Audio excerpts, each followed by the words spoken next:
Gautami high school 2025 10వ తరగతి పరీక్ష ఫలితాలలో అగ్రగామి శ్రీ గౌతమి 596, 594, 591, 590, 589, 586, 586, 585,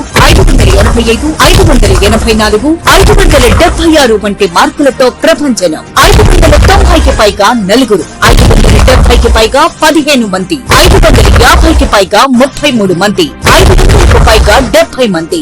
ప్రతి ఇద్దరిలో ఒకరికి 500 మార్కులు. ఈ విద్యా సంవత్సరం నుండి lecturers JEE NEET foundation academy ఎందరినో ఇంజనీర్స్ మరియు డాక్టర్స్ గా తీర్చిదిద్దిన అధ్యాపకులే వ్యవస్థాపకులుగా నడపబడుతున్న విద్యా సంస్థ Shri Gautami high school. Audio visual classrooms, artificial intelligence and coding బోధించటకు ప్రత్యేక కంప్యూటర్ ల్యాబ్, బాలబాలికలకు వేరువేరుగా హాస్టల్ వసతి కలదు. అడ్మిషన్లు జరుగుతున్నవి.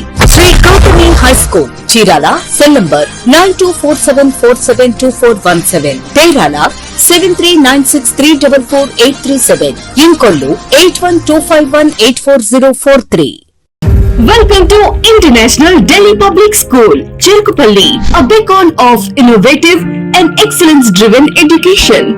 Our air-conditioned classrooms feature digital smart boards for a cutting-edge learning experience, complemented by a low student-teacher ratio of 20:1 to ensure personalized attention. We excel in integrated IIT, NEET and Olympiad training, supported by our diverse and expert faculty from across India. Our campus boasts state-of-the-art labs, an indoor sports arena, an extensive array of outdoor activities, a unique ISRO-certified space lab, and AP's first 18-course mini golf. We are also home to a dynamic activity corner for arts and wellness. Recognized as India's best CBSE school with the Indian Education Excellence Award, we are committed to outstanding education and STEM learning. Admissions are now open. For more information, contact International Delhi Public School, Aripalli Road, Ponnapalli Village, Cherkupalli Mandal, Bapatla District, Andhra Pradesh.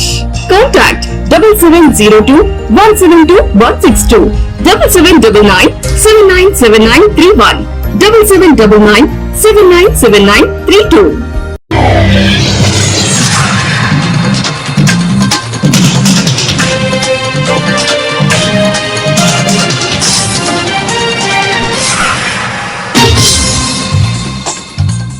నమస్కారం, city news కి స్వాగతం. ఈనాటి వార్తా విశేషాలు. పరుచూరు నియోజకవర్గంలో పేద వర్గాల వైద్య అవసరాలకు ఆర్థిక భరోసాగా నిలిచిన ముఖ్యమంత్రి సహాయ నిధి ఆరోగ్య సమస్యలతో బాధపడుతున్న పేద కుటుంబాలకు ఆర్థిక సాయం అందించేందుకు ప్రభుత్వం తీసుకుంటున్న చర్యలు ప్రశంసనీయమని స్థానికులు అభిప్రాయపడుతున్నారు. ఈ క్రమంలో పరుచూరు ఎమ్మెల్యే శ్రీ ఏలూరి సాంబశివరావు క్యాంపు కార్యాలయంలో ఏర్పాటు చేసిన కార్యక్రమంలో 32 మంది లబ్దిదారులకు మొత్తం 37,39,469 చెక్కులు స్వయంగా అందజేశారు. చక్రవర్తి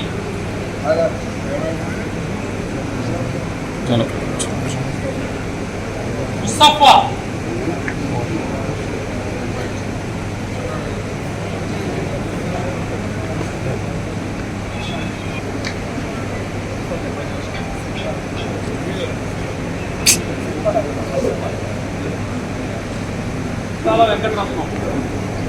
వెంకటరమణ తీసుకున్నాం.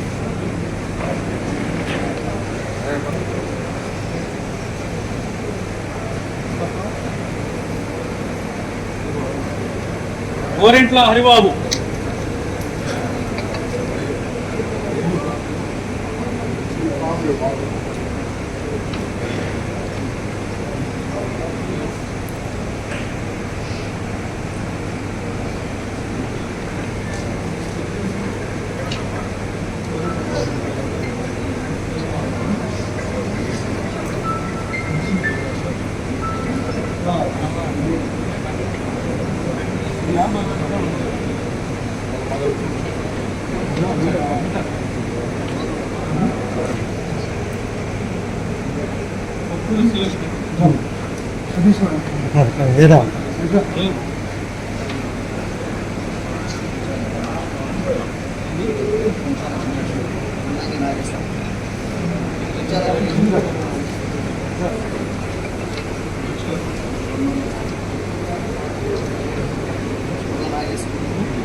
అడుగు చివరి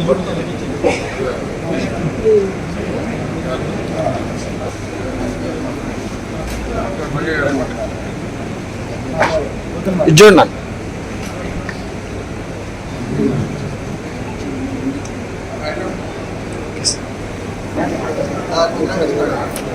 సిద్ధబాయి మరి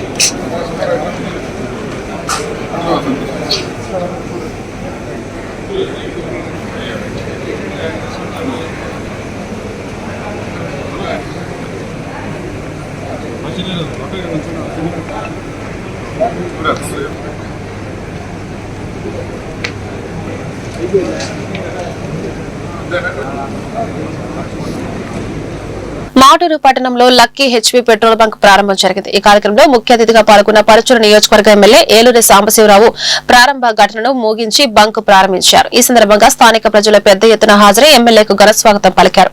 పెట్రోల్ బంక్ ప్రారంభం వల్ల మాటూరు పరిసర గ్రామాల ప్రజలకు ఇంధనానికి మరింత అందుబాటు కలగనుందని వారు హర్షం వ్యక్తం చేశారు.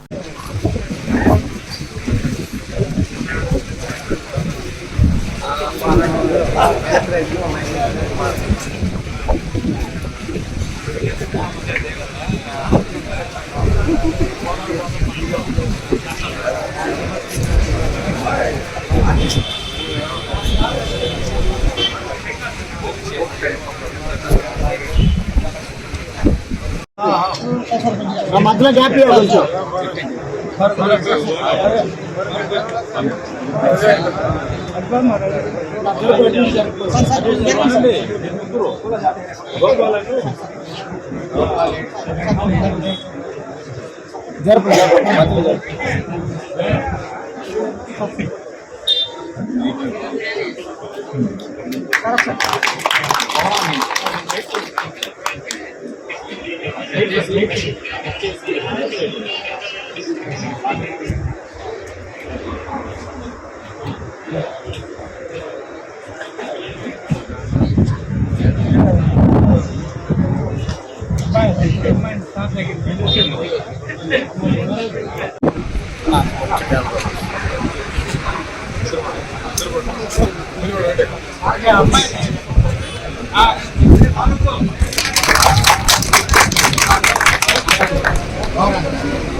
నల్లబర్లి పొగాకు కొనుగోలుపై రాష్ట్ర ప్రభుత్వం కీలక నిర్ణయం తీసుకుంది.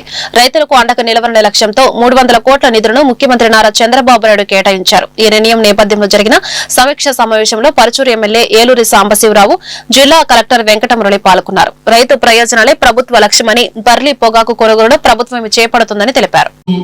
మన గౌరవ వ్యవసాయ శాఖ మంత్రి వర్యులు శ్రీ అచ్చెన్నాయుడు గారు పరుచూరు వస్తామన్నారు. ముఖ్యమంత్రి గారి ఆదేశాల మేరకు వారు గతంలో కూడా మనకి ఈ సమస్య మీద పెద్ద ఎత్తున సహాయ సహకారాలు అందించారు. ఎప్పటికప్పుడు ముఖ్యమంత్రి గారికి వారి ఈ సమస్యని తీసుకెళ్లే దాంట్లో గౌరవ చూపారు. అలాగే అగ్రికల్చర్ సెక్రటరీ శ్రీ రాజశేఖర్ గారు వస్తున్నారు. తర్వాత వ్యవసాయ కమిషనర్ ఢిల్లీరావు గారు. సరైన పొగాకు కొనుగోలు చేయబడదు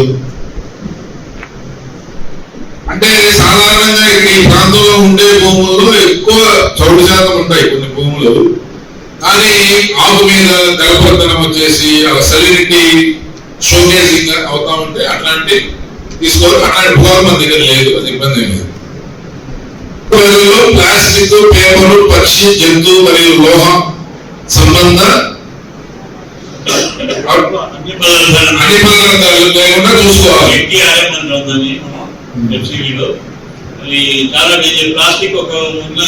ప్లాస్టిక్ ఉంటే చాలా అసలు అయిపోతుంది. ప్లస్ శుభ్రమైన పరిపక్వతతోనే అది ఉంటుంది. ఇది చాలా ఇంపార్టెంట్. ఎవరైనా సరే రైతు ఇంకా కొంచెం బెటర్ గా చక్కగా మీరు మంచి ఒక రకమైన పొగాకును పండిస్తుంటారు రైతులు. ఇంత సంవత్సరం ఎక్కడెక్కడో సమస్యలు వస్తూ ఉన్నాయి. కానీ ఈ పొగాకులో ఉన్న విశిష్టత మూలాన ఇప్పటి వరకు రైతులకి ప్రభుత్వం ఇంటర్ఫీర్ కావాల్సిన అవసరం ఏర్పడలేదు. ఎందుకంటే ఈ క్రాప్ బ్లెండింగ్ పర్పస్ వాడతారు. కంపల్సరీ రెగ్యులర్ గా వాడే పొగాకుతో పాటు దీన్ని కూడా బ్లెండ్ చేయడం ద్వారా దాని నుంచి తయారు చేసే ప్రొడక్ట్ సిగరెట్లు కానీ లేకపోతే ఇతరత్ర ప్రొడక్ట్స్ క్వాలిటీ ఉండటం వలన, దాని మీద కస్టమర్ కి సాటిస్ఫాక్షన్ ఉండటం వలన దీనికి ఒక డిమాండ్ ఏర్పడింది. ప్రభుత్వం అవసరం లేకుండా ఈ రైతులు ఎన్నో సంవత్సరాల నుంచి సొంతంగా వాళ్ళు పెట్టుబడి పెట్టుకుంటూ, వాళ్ళు దీంట్లో మెలకువలు తెలుసుకుంటూ, కంపెనీకి తగ్గట్టుగా వాళ్ళ అవసరాలకు తగ్గట్టుగా ఈ ప్రొడక్ట్ తయారు చేసి అందించారు. దీని వలన ఈ రైతుల వలన కొన్ని వేల మంది, లక్షల మందికి లక్షల పనిదినాలు కల్పించబడి, అట్ ది సేమ్ టైం ఎన్నో వందల కోట్లు, వేల కోట్ల రూపాయలు విదేశీ మారక ద్రవ్యం అందించబడింది రైతుల కష్టం వల్ల. ఈ రోజు రైతుకు మొట్టమొదటిసారిగా కష్టం వచ్చింది, పెద్ద రైతు సరి చేసుకోలేని బాగా కష్టం వచ్చింది. ఆ కష్టాన్ని ఈ ప్రభుత్వం, రైతు ప్రభుత్వం, చంద్రబాబు నాయుడు గారు ముఖ్యమంత్రిగా ఉన్న ప్రభుత్వం వెంటనే గుర్తించి తగిన చర్యలు చేపడతా ఉంది. ఆ చర్యలన్నింటినీ ఈరోజు తుది రూపం వచ్చింది. ఇక్కడ ఏదైనా ఒక పని ప్రభుత్వం చేయాలంటే ప్రతి సిస్టమేటిక్ గా లేకపోతే బాపట్ల జిల్లా చీరాల తహసీల్దార్ కార్యాలయం వద్ద దళిత బహుజన పార్టీ జిల్లా అధ్యక్షులు షేక్ జీలానీ ఆధ్వర్యంలో పెంచిన విద్యుత్ ఛార్జీలను తగ్గించాలంటూ నిరసన ప్రదర్శన నిర్వహించారు. ఈ సందర్భంగా ఆయన మాట్లాడుతూ ప్రజల పూర్తి మద్దతుతో అఖండ మెజార్టీ అధికారం చేపట్టిన కూటమి ప్రభుత్వం ప్రజలు ఎదుర్కొంటున్న అధిక విద్యుత్ ఛార్జీలను తగ్గించాలని అన్నారు. గత ప్రభుత్వంలో 9 సార్లు విద్యుత్ ఛార్జీలను పెంచి పేద ప్రజల జీవితాల్లో అంధకారం నింపింది అని తెలిపారు. ఈ కార్యక్రమంలో ఇమ్రాన్, షరీఫ్, రెహమాన్, ఆనంద్, శ్రీను తదితరులు పాల్గొన్నారు. తగ్గించాలి పెరిగిన విద్యుత్ ఛార్జీలు వెంటనే, తగ్గించాలి పెరిగిన విద్యుత్ ఛార్జీలు వెంటనే, విద్యుత్ ఛార్జీలు వెంటనే, తగ్గించాలి పెరిగిన విద్యుత్ ఛార్జీలు వెంటనే, తగ్గించాలి పెరిగిన విద్యుత్ ఛార్జీలు వెంటనే, తగ్గించాలి తగ్గించాలి పెరిగిన విద్యుత్ ఛార్జీలు వెంటనే, తగ్గించాలి నిత్యావసర ధరలు వెంటనే, పెరిగిన విద్యుత్ ఛార్జీలు వెంటనే. ముందుగా మిత్రులందరికీ జేపీ మిత్రులారా, మన ఆంధ్రప్రదేశ్లో ఇప్పుడు గత ప్రభుత్వం 9 సార్లు కరెంట్ ఛార్జీలు పెంచింది మిత్రులారా. కానీ ఇప్పుడు ఇది ప్రజాప్రభుత్వం కూడా కరెంట్ ఛార్జీలు పెంచడం ఇది చాలా బాధాకరమైన విషయం. ఎందుకంటే ఈ రోజున 500 ఉన్న కరెంట్ బిల్ 1000 రూపాయలు, 1200, 1400 దాకా వస్తుంది. ఇది సమంజసం కాదు. అదంటే గత ప్రభుత్వం అంటే అదంతా అక్రమణ ప్రభుత్వం కాబట్టి అది ఎంత 9 సార్లు కాదు 10 సార్లు పెంచారు, అయిపోయినది. ఇది మన ప్రజాప్రభుత్వంలో కరెంట్ ఛార్జీలు పెంచడం అంటే చాలా బాధాకరమైన విషయం. ఇప్పటికైనా సరే మన పెద్దల గౌరవనీయులు ఆంధ్రప్రదేశ్ అభివృద్ధి ప్రదాత మన ప్రీత ముఖ్యమంత్రి గారు నారా చంద్రబాబు నాయుడు గారు, అలాగే మన కాబోయే ముఖ్యమంత్రి నారా లోకేష్ బాబు గారు దీనిపై ఆలోచించి ఈ పెరిగిన విద్యుత్ ఛార్జీలు వెంటనే తగ్గించాలి. అలాగే నిత్యావసర ధరలు ఉన్నాయి. మన ఆంధ్రప్రదేశ్లో చాలా మంది పేద మధ్య ప్రజలు ఉన్నారు. ఈ రోజులో ఏదైనా పొలాలన్న ఆయిల్ ప్యాకెట్లు కానీ, కందిపప్పు కానీ, చింతపండు కానీ, మినపప్పు కానీ ఏదైనా సరే ఆకాశాన్ని అందుకునే మిత్రులారా, ఇవి కూడా పేద మధ్య ప్రజలకు అందుబాటులోకి తేవాలి. అలా అట్లాగే ఈ పెరిగిన విద్యుత్ ఛార్జీలు వెంటనే తగ్గించి ప్రజలపై భారాన్ని తగ్గించాలని మన దళిత బహుజన పార్టీ తరఫున డిమాండ్ చేస్తూ, అలాగే ఎందుకంటే ఇది మన ప్రజాప్రభుత్వంలో ప్రజలకు అందుబాటులో అన్నీ ఉండాలి, ప్రజల మీద భారం ఉండకూడదు. అలాగే ఎంతోమంది నిరుపేదలు చీరాల నియోజకవర్గంలో ఉంది, ఎంతోమంది పేదలు ఉన్నారు, ఇల్లు లేక అద్దెల్లో మగ్గుతున్నారు. వాళ్ళందరికీ పట్టాలు ఇచ్చి వెంటనే వాళ్ళకి ఇల్లు కట్టించమని మన ప్రీతమ్మ, మన పెద్దలు గౌరవనీయులు, మన చీరాల పేదల పార్టీ పెనిది మన గౌరవనీయులు మన ఎమ్మెల్యే గారికి కొండే గారిని కూడా మనం చెప్పడం జరిగింది. ఆయన కూడా సానుభూతి స్పందించి పేదలకి న్యాయం, ఎందుకంటే ఆయన కూడా ప్రతి విషయంలో పేదలకి సాయం చేసే వ్యక్తి, మంచి వ్యక్తి కాబట్టి ఆయన కూడా మేము ఎమ్మెల్యే గారు కూడా చెప్పాం, అలాగే కలెక్టర్ గారికి కూడా తెలియపరిచాం. అలాగే మేము పెద్దలు గౌరవనీయులు మన ఆంధ్రప్రదేశ్ అభివృద్ధి ప్రదాత మన గౌరవనీయులు ప్రీత ముఖ్యమంత్రి నారా చంద్రబాబు నాయుడు గారికి, అలాగే మేము కాబోయే ముఖ్యమంత్రులు నారా లోకేష్ బాబు గారి దృష్టికి కూడా తీసుకెళ్తాం. మీ నారా లోకేష్ బాబు గారి అపాయింట్మెంట్ కూడా మనం డేట్ కోరాము, దాని మీద డేట్ ఇస్తామన్నారు. ఇస్తే దాని విషయం కూడా వాళ్ళు స్పందించి తెలియపరిచి పేదలకు చీరాల నియోజకవర్గంలో చాలా మంది 70% మంది పేదలు ఉన్నారు, అద్దెలలో ఉన్నారు, వాళ్ళకి సొంత ఇల్లు లేక స్థలాలు లేక చాలా ఇబ్బంది పడుతున్న వాళ్ళకి వెంటనే స్థలాలు కట్టించి ఇల్లు కట్టించమని మన దళిత బహుజన పార్టీ తరఫున డిమాండ్. మండల కేంద్రమైన బొల్లాపల్లి గ్రామంలో నూతనంగా ఏర్పాటు చేసిన ఎంఎస్ఎంఈ పార్క్ శిలా ఫలకాన్ని గుర్తు తెలియని వ్యక్తులు ధ్వంసం చేశారు. ఈ ఘటన స్థానికంగా కలకలం రేపింది. ఈ విధ్వంసంపై తెలుగుదేశం పార్టీ బొల్లాపల్లి మండల నాయకులు తీవ్ర అభ్యంతరం వ్యక్తం చేశారు. ఏపీ చీఫ్ విప్ జీవి ఆంజనేయులు సూచనల మేరకు వెంటనే స్థానిక పోలీస్ స్టేషన్ లో ఫిర్యాదు దాఖలు చేశారు. ఈ ఘటన వెనుక ఉన్న కారణాలు, బాధ్యులను గుర్తించి కఠిన చర్యలు తీసుకోవాలని రాష్ట్ర తెలుగు రైతు కార్యదర్శి పెమ్మసారి నాగేశ్వరరావు, ఐటీడీపీ పల్నాడు జిల్లా అధ్యక్షుడు తిప్పిశెట్టి వెంకటేశ్వర్లు, పేసల నారాయణ మరియు మండల టీడీపీ నాయకులు పోలీసులను కోరారు.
ఆదివారం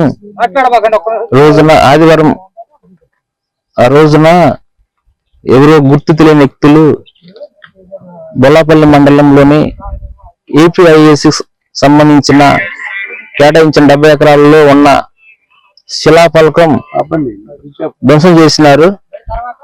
దానిపై బొల్లాపల్లి మండలం సంబంధించిన సీనియర్ నాయకులు అందరూ వచ్చి కంప్లైంట్ ఇచ్చున్నారు. ఆ ఫిర్యాదు మేరకు నేను మా పోలీస్ డిపార్ట్మెంట్ వాళ్ళందరూ వచ్చి ఎంక్వైరీ చేస్తున్నాము. దీనిపై సమగ్ర విచారణ జరిపి పోలీసు వారిని శంకుస్థాపన కార్యక్రమంలో ప్రభుత్వ అధికారులు, ఎంఎస్ఎంఈకి సంబంధించినటువంటి ఉన్నతాధికారులు, అలాగే మన స్థానిక శాసనసభ్యులు గౌరవనీయులు శ్రీ జీవి ఆంజనేయులు గారు, అలాగే మన గౌరవ పార్లమెంట్ సభ్యులు, పార్లమెంటరీ పార్టీ తెలుగుదేశం పార్టీ అధ్యక్షులు శ్రీ లావు శ్రీకృష్ణదేవరాయలు గారి కృషితోటి, సహకారంతో మరి ఈ పార్కు మరి శంకుస్థాపన కార్యక్రమం జరిగింది.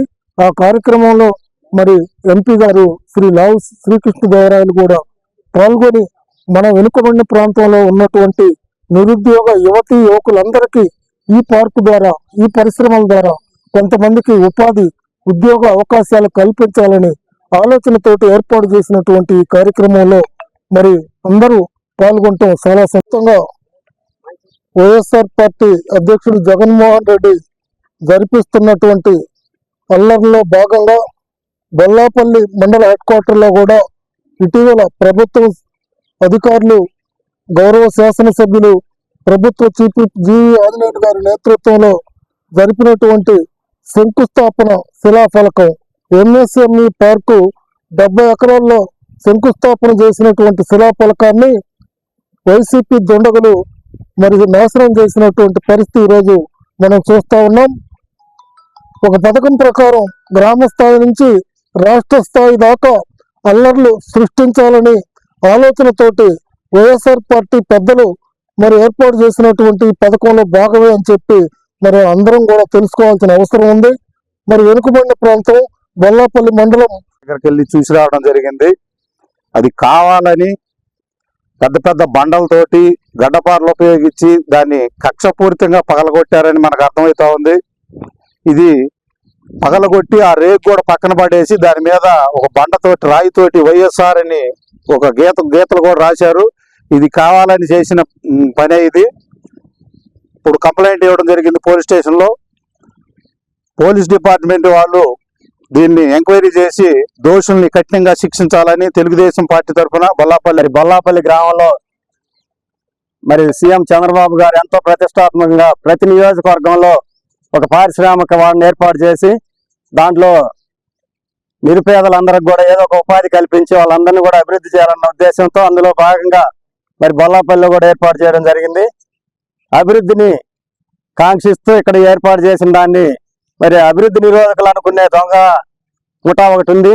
ఎక్కడ అభివృద్ధి జరగకూడదనే ఆలోచనతో మరి బొల్లాపల్లి గ్రామంలో గుర్తు తెలియని దొండగులు మరి ఆ శిలాఫలకాన్ని ధ్వంసం చేయడం జరిగింది. బొల్లాపల్లిలో అభివృద్ధి జరిగిందంటే తెలుగుదేశం ప్రభుత్వంలోనే జరిగింది, కానీ మరి వైఎస్ఆర్ టైంలో కానీ అంతకుముందు కాంగ్రెస్ టైంలో కూడా ఈ బొల్లాపల్లిలో చేసిందేం లేదు.